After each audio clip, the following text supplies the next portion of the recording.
Welcome everyone to MogTalk, hour number 2. This is, of course, the world first tanking episode, and so we have 2 players on here that aspire to one day get a world first clear. One is here with us, who's been on the show a couple times, Mr. Layla. How are you doing, Layla? I'm doing good, man. I'm excited for your show today.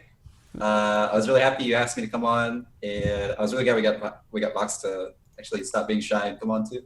Yeah, he's not really that shy when he talks, man. I think it's just Also, an excuse. Vox's picture is incredible. I need to highlight this for a second. Do it. Yeah, pretty good. That is incredible.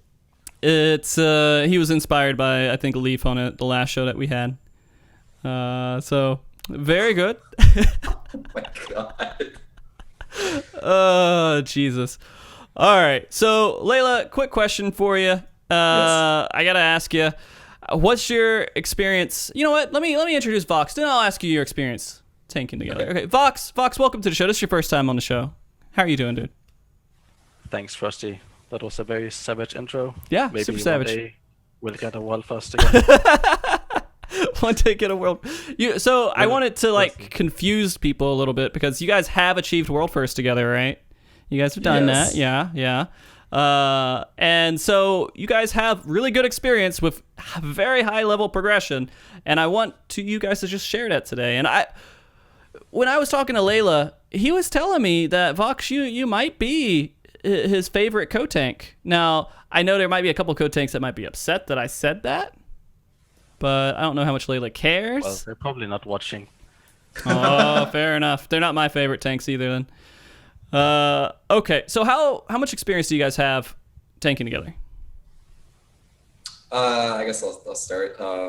Vox and I started playing together basically right before 3.2 came out. It was after Gordius had already concluded, and my team took a break from the game, and my former co-tank Yoda decided that he wanted to pursue playing Heroes of the Storm more.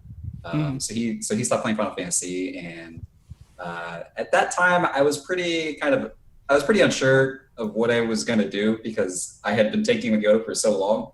He and I had been tanking together for over a year and a half. So I didn't know if I was going to be able to find what I wanted in the co-tank again, because I was needing to fill the shoes of a year and a half bond between myself and Yoda. Mm-hmm. I think at the time, Vox had other plans for 3.2, but Vox was, we met through Elysium, basically. He joined shortly before 3.0 or just right after 3.0 launched, I can't recall. And, we had always had these back and forths in FC chat about really nerdy tank shit, like potencies and, tanking ideas and strategies and stuff. So I knew that he was kind of somebody that was on the same wavelength as stuff that I was interested in. So when the idea was tossed around of, possible replacements for Yoda that I can look into, one person that I was really interested in was Vox. And, he was local to us. He was already in RFC, and he was still kind of unsure about what he wanted to do for 3.2. So, we tried it out. I think we did some A3 speed kills together to see how it go, and it was an instant click. It was like picking up right where we left off. Oh, okay. Do you remember that experience being exactly the same, Vox? Yeah, pretty much. So I joined EM back in early Heavensward days, I guess. Mm-hmm. Joined another team. Got the pleasure to tank with another legendary warrior, Sam Shake.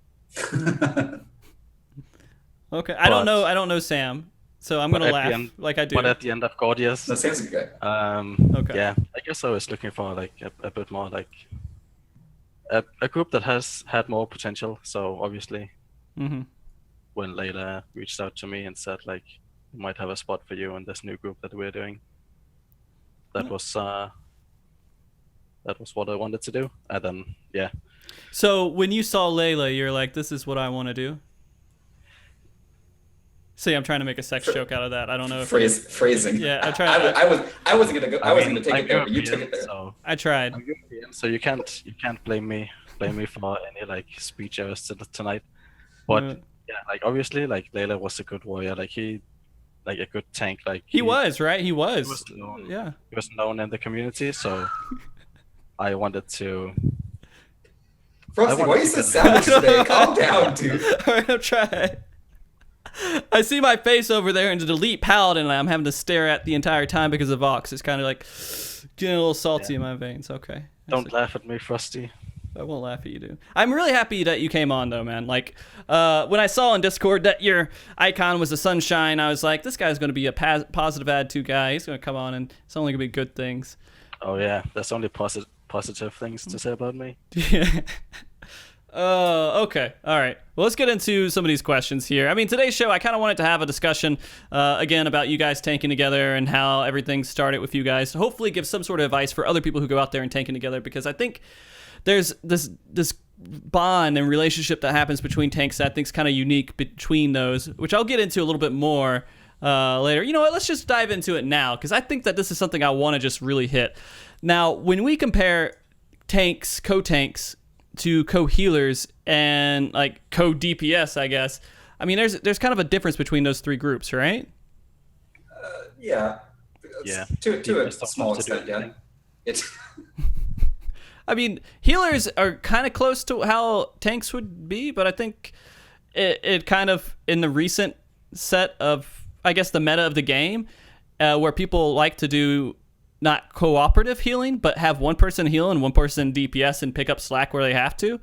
I think that's a good observation, yeah. Yeah, so it's kind of weird for me to actually see that they work together, unless if they're at the really highest end level of rating, they're going to be kind of sort of communicating. Tanks communicate a lot.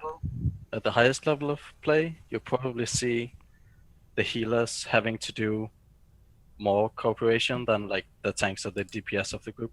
Like, right. There's more going into it for healers if you want to optimize DPS at least, because you have to time out like specific healer GCDs and off GCDs, whereas in tanking it's just like drop your tank stance and do some tank swaps. You guys have like, tank stance on?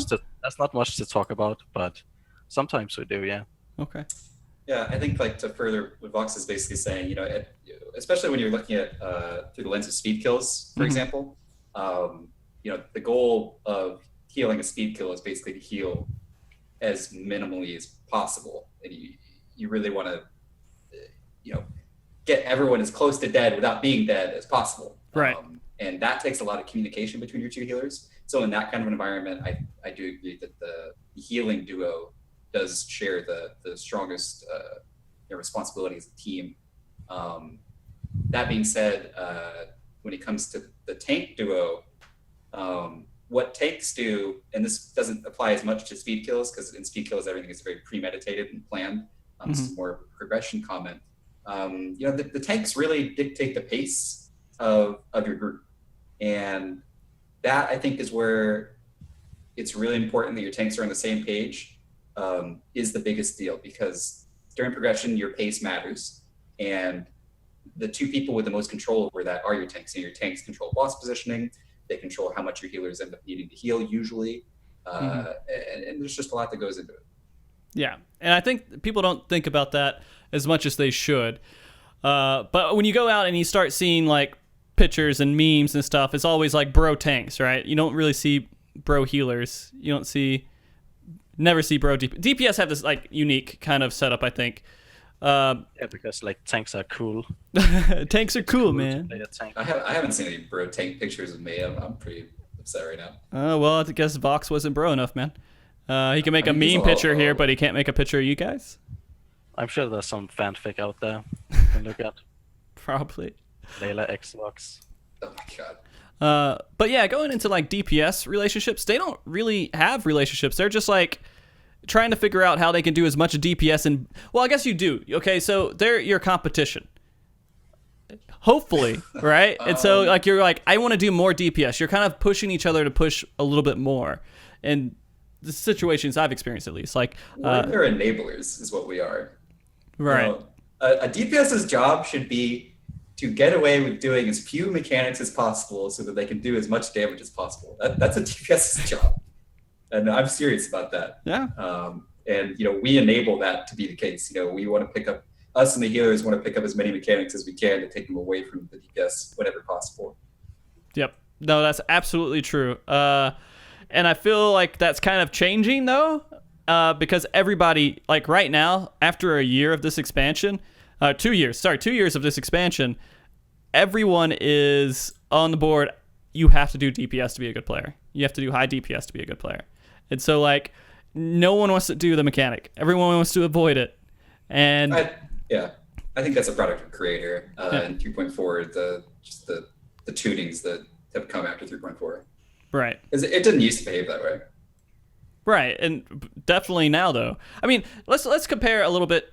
And this kind of goes a slight tangent off, but I do want to talk about it because you guys have a lot of experience doing WoW tanking as well. Or at least Layla does. I don't know about Vox. I don't follow your progression. We tanked a little bit together in the start of Legion, but I've also tanked in WoW for like 8 years or something before I came to this game. So does the end level... Go ahead. No, go ahead. I was just going to say it's different. Well, does Very it... different. In level tanking, are you focused a lot on DPS? I mean, are you like still pushing as hard as you can and trying to cheat your way to get as much DPS as possible?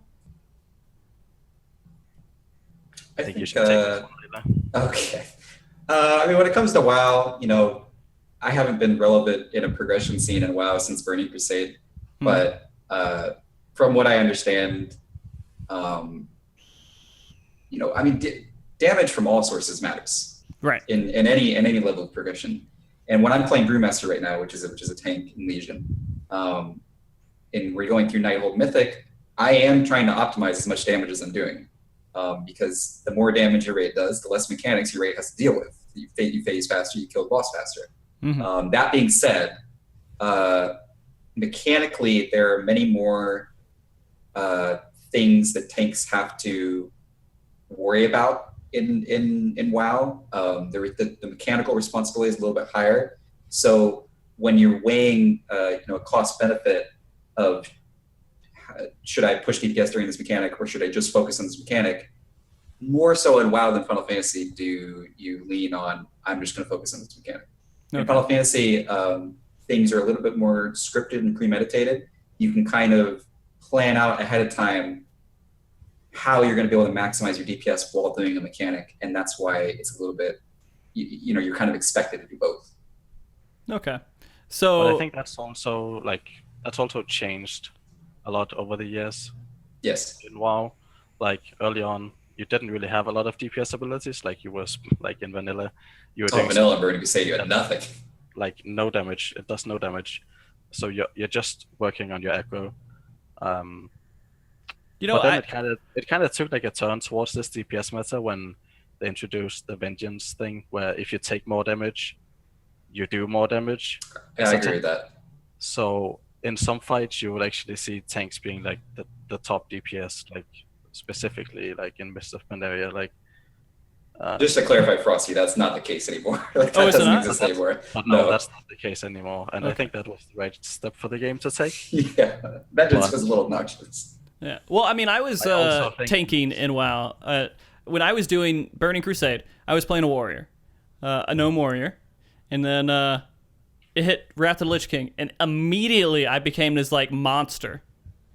Like I shield bash everything basically. I can't remember what it moves or anything else, but there's just some sort of transition there to where tanks actually start to become like really, really strong. I think there is even a point to where protection warriors were like some of the strongest people in PvP, even DPS wise. It was the end of season 6. I can actually cite that for you because I was playing RMP at the time, and protection warrior hunter was a pretty big counter in RMP. Yeah, so Total Cleave. Yeah, and it was pretty insane that they made that transition. But I think in games that's actually not a horrible transition. I can't think of any game now that would get to a formula to where they're like, oh, your DPS as a tank doesn't matter anymore. Unless if they just took away tanks doing damage at all, and all they could do is do Imity, right? The only games that behave that way are like Blade and Soul and Terra right now, I think. More so Blade and Soul than Terra. Okay. All right, so I'm gonna pull back from that tangent with WoW. I just wanted to have that little conversation there because I know you guys both have really good experience with WoW recently too. You can bring us back for WoW talk later. Also. Yeah, we can. You know what? We're just gonna do. What's a Following cute? MogTalk 100, WoW Talk 1. Yeah, no, we could just switch the episode. We go to Legion, and then it could be Legion Talk from now on, or whatever. Yeah, there you go. Yeah. No, Murloc Talk. There we go. Oh, Murloc Talk. I like it. About artifact power. Yeah, and the entire time we just go. That's the entire show. You do that while we're muted and laughing at you, actually. Okay. All right. So I want to get back to you guys tanking together, and two people tanking together can work out great. Sometimes it doesn't work out great. Did you guys run into any conflicts working together? Were there any issues you had to work out that maybe is common for two people who are tanking together to have to nail down? Yes. Okay. So what are those? He's a Lalafell. Fox, you know this is not what you're supposed to I do. don't Right? really see that as a problem, though. Let me give you guys a little bit of context here. Let's throw Vox under the bus. Okay. So we were doing A4 speed kills. Okay? Oh no. And we're competing for pretty top time. And the DPS windows that we're trying to meet were very, very tight. So we had everybody Fantasia to better races. I dropped my Midlander and went Dragon Girl, and I think Vox went Row. And this is post vitality changes. Vox went Row, and we were psyched. We were gonna have maybe that extra edge that we needed to enact our strategy. I log on the next day for raid. We're about to go into A4, and I look over, and this guy's back to fucking Lalafell. I just couldn't do it anymore. He couldn't last 18 hours. Oh, Vox, man. Really? So tell me what your interest is in playing Alala. Why were you like, man, I want to be Alala? I just feel like it's the best race in this game. Why? Who wants to be a cat girl? Everyone. I mean, I can get behind everyone. that. Yeah. So why would you be everyone? Okay, that's true. That's I mean, why I I wanna play be a Paladin, special right? snowflake. Yeah. So Yeah. So you also want to be a special snowflake. So I play Lala, you play Paladin. perfect. Excellent. Exactly. Delete Paladin. Really. Well, there goes my mic. Okay, professional podcast. So, Doe, on another note, Layla, was there anything else that was like a conflict that you could say, hey, we actually ran into some trouble? I mean, that honestly, that does, if you're doing world progression or you're doing something like super serious, that does still matter. It is a couple points, whatever, but still, that's a couple points that could save you, right? The Lalafell thing is I mostly just tease about. And at the end, it's really not a big deal, especially as the game goes, further evolves. We're getting farther and farther away from three main stats actually mattering. Mm-hmm. If this was Realm Reborn, it might have actually been a bigger deal to us, but I don't really care. Whatever Box felt comfortable playing, and whatever. If he's more comfortable on one race, then he's going to perform better on that race. I'm that more was at least- comfortable with the Yes. Lalafell hitbox. Okay. Yeah, I mean, And there's that's validity to that's that. the real thing. Yeah, I 100% backed him on that. So whatever he was comfortable on, whatever he was going to be able to perform on was fine with me. As far as like learning curve or things that we struggled with, I think there was a learning curve. While Vox was definitely what I was looking for in a co-tank, his playstyle was very different than Yoda's. And Vox may agree or disagree with me on this. Yoda is somebody who didn't really, wasn't really interested in his own personal contribution and was more so focused on how the raid group could contribute. So his playstyle was very, what can I do to better your... So he would collect clemency and stuff. Not like he wouldn't do that because he wasn't playing Paladin, but like as an example. Clemency once. It was awful. Oh, okay. Whereas Vox is somebody who understands that his ability to optimize what he's doing benefits the group in its own way. And that is a play style that has honestly been kind of the norm ever since Midas, I think, across most groups. We see a lot of people who are more so focused on improving themselves, making sure that they're doing everything they can do and expecting everyone else in the party to do the same. So I guess transitioning from one dynamic to the new dynamic was a learning curve for us. And we kind of processed that while we were progressing through Midas. But at the same time, we're both people who understand that one wipe completely outweighs whatever little potency you were trying to gain by making a risky play. So at the end of the day, we're only going to play as risky up to a point before it starts to become a burden to the team, especially during progression, where one white is huge. Right. Yeah, and I mean, when we talk about risk, you guys are, a lot of that risk comes from things like latency differences, right? And trying to push like timings on server ticks and things like that. And that's goes for where the majority of risk comes from, right? Because a lot of stuff you can kind of predict and script, but like when you're talking about playing safe at world first progression, what are we doing to be safe? Well, sometimes you just want to hold your GCD if there's like a tank swap coming up. Something like that is like, it's very minor, but it can matter a lot. Like if you don't do that tank swap correctly, you have the potential to like mess up and cause the group to wipe, depending on like what mechanics are going on. Like if it's a perpetual ray swap that you mess up, then you have to raise the tank, and if it's just before the phase into add phase, like I'm talking A8 here, into the add phase there, like you're down a tank and your tank needs to pick up an add. So if you mess up that tank swap, like it's yeah, I would say that's more detrimental than like trying to maybe Vogue outside of grid or something like that, because you're trying to optimize DPS. Yeah, I think Breach Justice is where you see a lot of that. That's just one example. A lot of very important tank swaps. You know what's funny? I'll go ahead and add a note on that. So I went through Midas and our team didn't clear A8 before that next tier came out. We got exhausted and we're just like, we're going to take a break off here because we're just burnt out by that time. We play at a very casual level, but we beat 12 at a pretty decent pace. Then we went and we're like, you know what? We're going to progress on A8S. And so now we're progressing on A8S when we have time. Did you drop your eye level?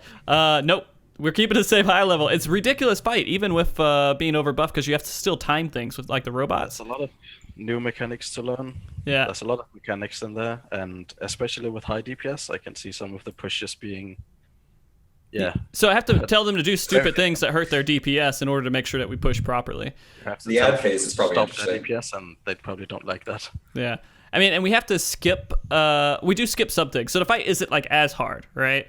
But the point is, like, for a casual group right now, if the people are done with A8S, A12S, going to A8S is like a good feeling, because you're still learning a new fight with new mechanics if you haven't done it before.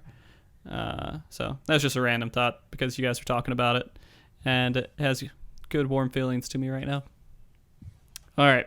So you don't have to like play your GCDs perfectly. You don't have to play like everything perfectly. On obviously you want to, as you progress and as you spend more time in the fight, you'll get there eventually. So like, okay, well, I'm going to be on this combo for this tank swap.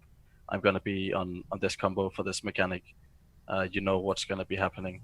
But early on, I would say just relax and see what's happening around you. Look at the timing of different abilities. I think that's going to help a lot in progression for people.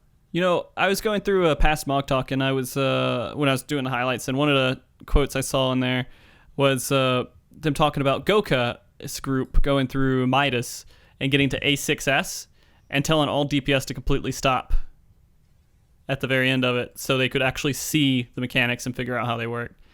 Oh, of course. That's very common amongst progression teams. Your goal in progression is to collect as much information as you can. I don't know if you guys can hear my dogs in the background or not. I can, yes. Were they very loud? They were not quiet. Okay, good. As long as they're not horrible. Yeah. I just heard him go in completely insane. I don't know if someone went and knocked on our door or something. Okay. So to get back to these questions here, one of the questions of course I have is, if you're going to give tips to like someone who like, hey, we just started tanking together, what do I do now? How do I get a good relationship with this tank? Do you take them out for coffee? What do you do, man? Or ask Vox how I sweet talked him. I wish you took me out for coffee. That never happened. Okay. What do you do, Vox? Obviously it didn't work in the end, right? Yeah, it did work, Oh, okay. but I don't know. I should have tried the coffee. Should've Coffee brought might have actually like won me over. Oh, Now jeez. there's another man in my life. I mean, okay. So, what's some good tips? Seriously, though, what's some good tips you can give to players to say, "Hey, this is how you're going to work with your co-tank and have a good communication"? Like, what do you do? At the base level, you need to learn each other's jobs. You need to see how the jobs work together. If that's Paladin Dark Knight, that's fine. If that's Warrior Dark Knight, that's better. But you need to learn how they work together. Okay. Then obviously, like I guess, like Layla mentioned a bit earlier, like you don't have to have similar personalities, but it's helpful to have like a similar mindset when it comes to tanking. It's not necessary. You can get away with like doing stuff differently at times or wanting to do different stuff, as long as you like make that clear towards the other person. Mm-hmm. Like I want to tank here because I have this cooldown or whatever it may be. But yeah, like you do need to get along. I think that's important for everyone in a raid group, though. I mean, what did you guys mainly like about each other? Was it just because it was easy to work and you didn't have to communicate well? You just kind of knew what you needed, or like how did you guys get together so well? Well, I can tell you that, I mean, Vox knows this because, you know, he and I have talked before. What I liked the fact that, you know, we were people who could actually just stay up till 3 or 4 a.m. in the morning talking about a gain of 12 potency on a Dark Knight rotation. Like that's stuff that's, you know, stuff that I'm really interested in. And what it tells you is that we're two people who are very passionate about the tanks we play. And I think that is important. I think that as tanks, you should be passionate about tanking. You know, it is something you have to enjoy to do well at it. It's not like a DPS where you can just sort of, you know, copy paste the rotation and maybe get the same results as somebody who plays it as a, you know, as a main, for example. Right. Because there's a lot more that goes into tanking than just your rotation. Yeah. I feel like it requires a decent amount of awareness, but I think that's just because I am in the position where I'm at, where I'm teaching my group as well when I'm doing content. So, I mean, you guys are at a kind of a different level of progression where everybody's like going crazy and learning and trying to figure it out to be as optimal as possible. I'm at the level of progression where I'm like, I read a guide and try to explain this to my group. And it's okay. They should read the guide too. They should as well. And I tell them to. I have to tell them which guide to read, though. Right? I got to make sure we're all on the same page. What's a Goka strat for A8? It's really good. Yeah. Goka's got a guide for that. Yeah, he was telling me how he wanted to create a whole different type of guide, and he doesn't like how a lot of guides are out there, but he wanted to create this whole special one, and he did a good job, but he never kept doing it. Right? He just stopped with A8S, didn't he? I don't actually know if he did anything for Creator, but yeah, I know he did the stuff for Midas on put it on Blue Garter. Mm-hmm. And it was good. It was really good. It's always well done. I mean, anything Goka does is usually very well done. Yeah. Except for when he wants to come on and I'm like, hey, let's have a serious conversation, Goka. Haha, Trump. And I'm like, all right, dude. Okay. So let's get to this nice little last part here before we get into questions. You guys, of course, tanked together and you were in love and you had this whole nice romantic honeymooning period. Now you guys are not. Then we got second. Vox, were you like, okay, we got second, I'm done? No, I'm out. not at all. Did you LeBron James and you just go to a Vox actually brought us all into a channel and he said, you know, this is not acceptable. This is not the standard that I set out for myself. You know, this Mm-hmm. I'm taking my talents to EU. No, like that didn't happen at all. I didn't plan at first after losing. Obviously, like it sucks losing, but it's also fine. We had fun doing creator progression still, Mm-hmm. but it wasn't something that just like came out of the loss at all. Like it was just something like, yeah, I need to go to EU time zones basically. Okay. Just because you want to be on a normal time zone? Yes. Okay. I mean, the times that he's had to raid with us are pretty unreal if you're trying to maintain like a healthy life. So Yeah. Another expansion of that would probably be bad for me.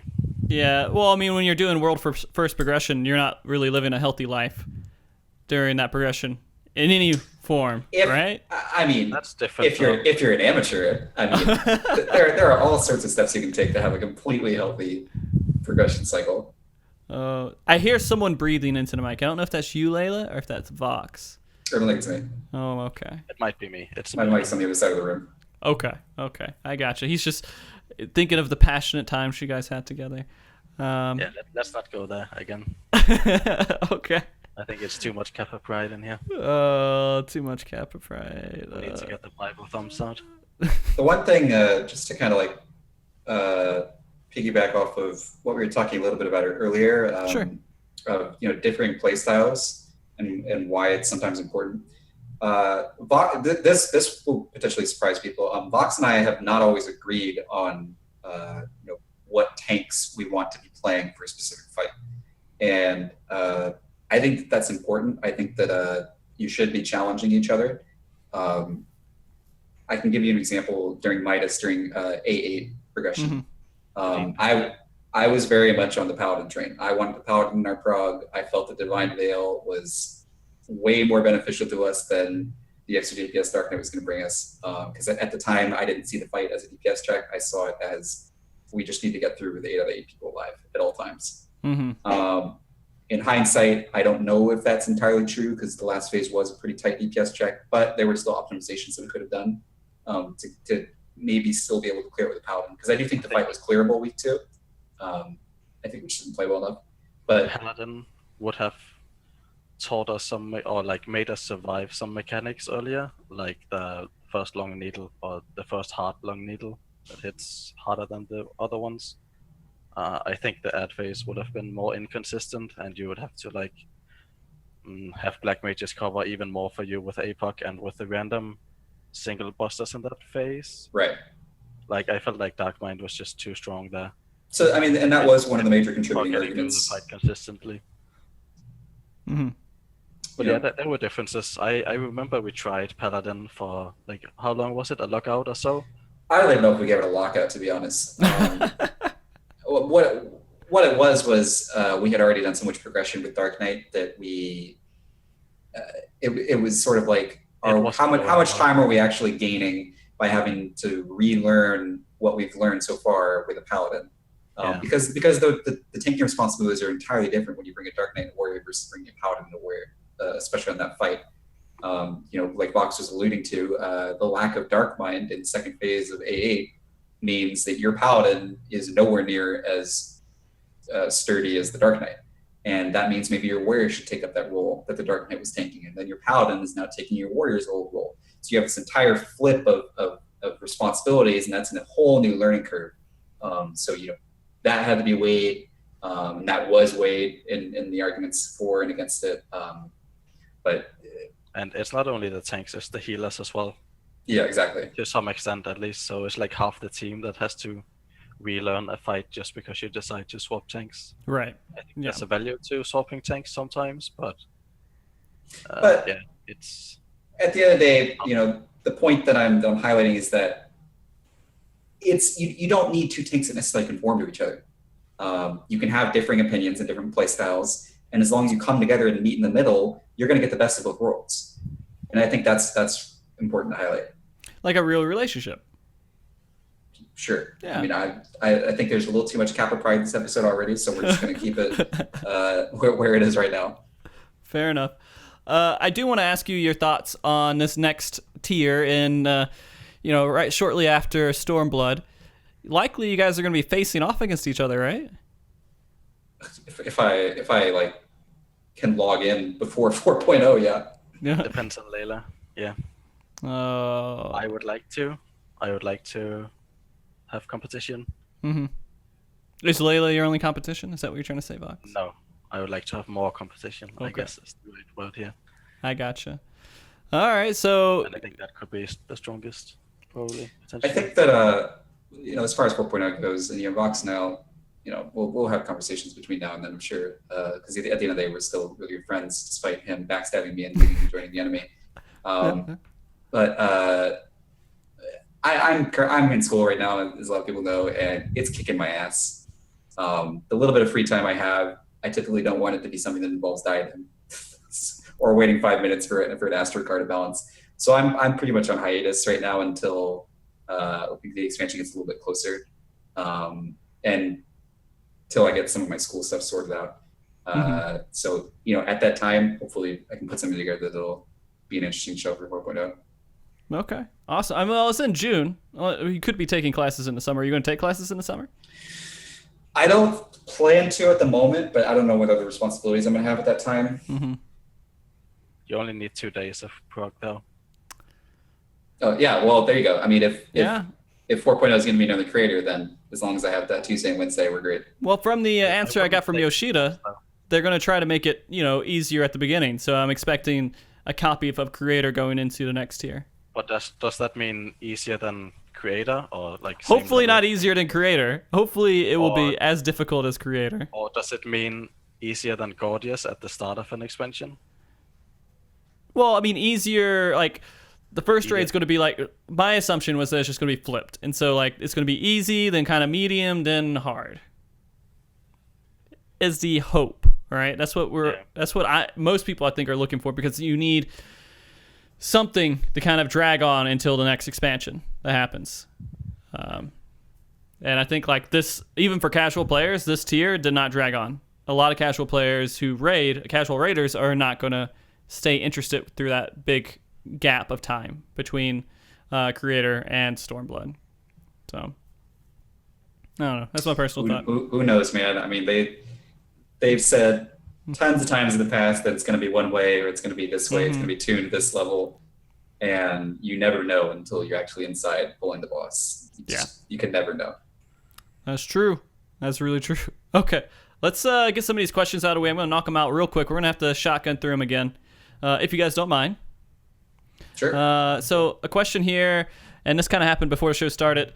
Hinachu, are you going to expand to the other servers and casual player base for future shows? Oh, so question to me about the show. So I don't know if I'm going to hit every single server. The thing where I went and got the group from Solera, the powerful muscle wizards, is because they were a pretty strong group on a very small server, and I wanted to talk to them about that. It is possible that we will go and make more server shows, but like there has to be a reason for it, right? There has to be like something in there that I need to pull from that server. And it's not going to Balmung to pull ERP players to the show. You can do a show on Gilgamesh. A show on Gilgamesh? I hear there's a lot of good players there. I'm pretty sure that most of this show is Gilgamesh based. Just saying. Okay, the Blue Bomber, is there any updates coming for PvP that will make it more in-depth? We don't know, but they kind of said that they were hoping to, so we have to wait and see. Okay, so questions for the show. Vidya Viking, how big are the stat difference between races in Final Fantasy XIV? I think you kind of answered that, right? It's like 3 points? Well, it's the true answer to the question is it's getting smaller with every patch. By the time 4.0 comes around, it's honestly not really going to matter. Well, I think right now I'm down 5 strength and 6 vitality, so about 5 AP. Okay. And they could change this with the expansion, right? They can make it a bigger gap if they really wanted to, and make that a part again. Have more stats, so it'll be less of a percentage. Well, I mean, they could say, hey, now instead of giving you this many stats, we're going to give you like a percentage increase. I doubt that they would want to do that. I think that they want to get as far away from races actually mattering as they can. They want people to play what they enjoy. Fair enough. Okay.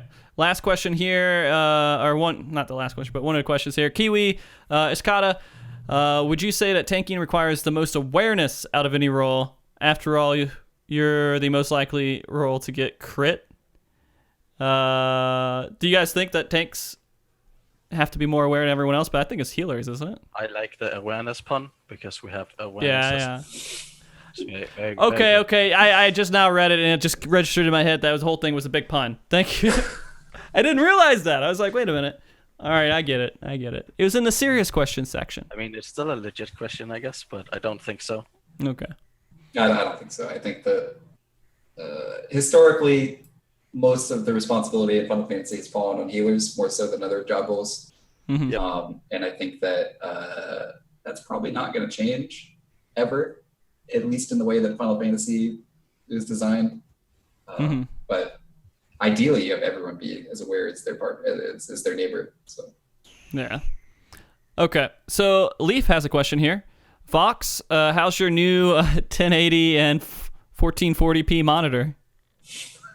Oh yeah, it's amazing playing the game on this. I never thought that would happen. So why do you have that again? Oh, no comment. Okay. Thunder God, question for Vox. Was leaving Elysium for Angered like swinging from one vine to another like George in the Jungle, or was it like getting on a lifeboat while the Titanic was sick? oh god. I mean, it's always good to have lifeboats, but sometimes there's not enough of them. Oh, I should have read that question before I asked it. I don't. I don't think that's true at all, but it's just funny. Elysium is good, guys. Right? Right, Layla? I defer. Okay. Okay, Moondasher. I feel like tanks don't really tank much in this game. Should we have a meta where tanks have to tank more, even with their tanking stance on as a mandatory thing for part of the fight? Because at this point, we're comparing about as fellow tanks as our DPS. Oh, like competition between DPS. No. Like, Go right ahead. now, tank stance is just like a cooldown. You use it for threat, and you use it for like a cooldown scenario. Like you pop on grid if there's a buster that you need to soak. Like, and then you want to be out of it as much as possible. Yeah, because auto attacks mean nothing. If auto attacks hit harder, then maybe that would be a thing, right? But yeah, like if there's more sporadic damage, if auto attacks hit harder, like if there's more frequent tank busters, you might see tank stance being more relevant. Like tank stance uptime. You'll still be in tank stance for a good portion of progression, though. There's windows to drop tank stance all the time, even in hardcore progression, even in the hardest fights. But it is something that you should use. So one way that they could sort of incentivize tank stance more, and this is something that was kind of I saw it first on Reddit, and I'm not completely on board with an idea like this, but this just gives you an example of stuff that they could do. You know, the topic of how are they going to change warriors comes up all the time when we're talking about 4.0. And, you know, what makes a warrior strong in progression? Well, the first and foremost thing is Storm's Path. Second to that, the flexibility that they have over the other tanks is not even comparable. Warriors just leagues beyond in terms of flexibility. You know, an ability like Storm's Path, what if they tied Storm's Path to Defiance? And what if they tied Storm's Eye to Deliverance? You know, does a change like that incentivize players to use tank stance more in progression?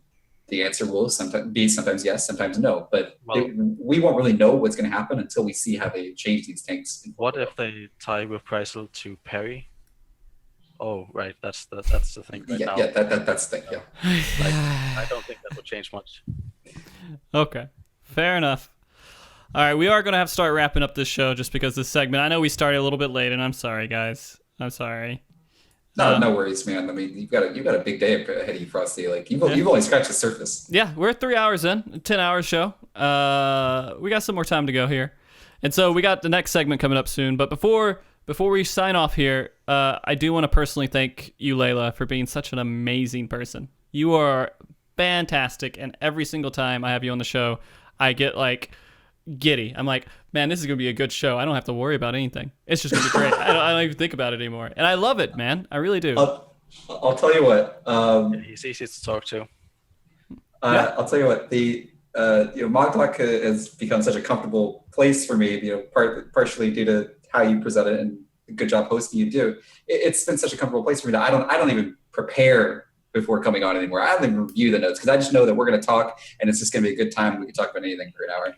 Yeah, it's true. I mean, when we were over at FanFest, like me hanging out with you for those short times where we just sat down and were drinking and just bullshitting for a little bit was great. That was some of my favorite parts of FanFest, man. I'm telling you, man, we gotta find a time in the future to do it again. We gotta do it again. Like if I have to go out there for work, you are going to be a goal. Even if you're like a couple hour drive away, I'll be over there. So don't worry about it. Me up. And Vox, man, I really appreciate you coming out of the show and giving us a chance here to come on the show. MogTalk 100, we got you, dude. We got you. Yeah, first and last time. Come on, Right dude. off. You got it. Maybe we'll see each other again for 200. Oh yeah. No, you'll be on for when we start talking about World First again. Oh yeah, when we win. No, yeah. No, before, because we probably won't have you after, because it's probably going to be Elysium. So, oh Jesus, no, not really. It's an equal dose of savage from Frosty to I try my best. I do everything I can. I feel like, this stuff builds up inside me. You guys might not know this, but this stuff's always inside of me, just thinking like, oh, you got to say this. It'd be so funny. Say it right now. Just do it, and I just do it. Even if it's not funny, I don't care. I laughed a little bit. It's fine. Yeah, being a little bit savage is okay. That's what the game is, a little bit savage, right? Let's hope that 4.0 is a little more savage than 3.4.